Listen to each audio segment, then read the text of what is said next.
สบายดีพี่น้องปองปายเบิดสุขคนวันนี้สิพาพี่น้องมาอัปเดตสวนมันเด้อมื้อนี้เด้อมันได้1 เดือน10 วันเนาะเรากำลังเสียหญ้าตอนนี่เสียหญ้าพี่น้อง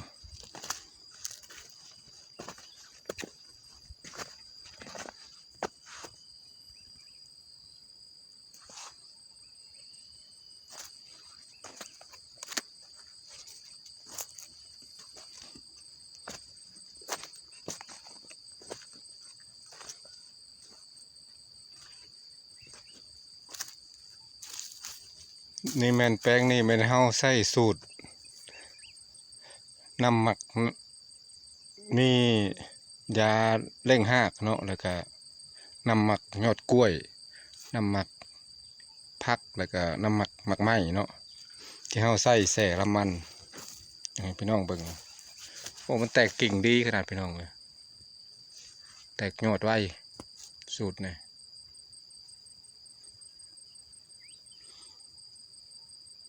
แม่นเฮา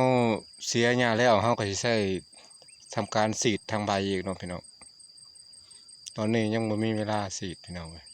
เร่งเสียหญ้าก่อน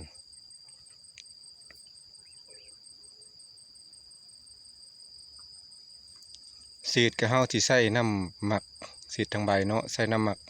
ขี้นกกระทาแล้วก็น้ำหมักยอดกล้วยน้ำหมักหมักไหม้เนาะน้ำหมักผักหรือว่าเฮาสิใช้ฉีดพ่นทางใบเนาะแล้วก็ใส่สูตรน้ำยาเร่งรากน้ำเนาะผสมเข้ากันแล้วทำการฉีดเนาะ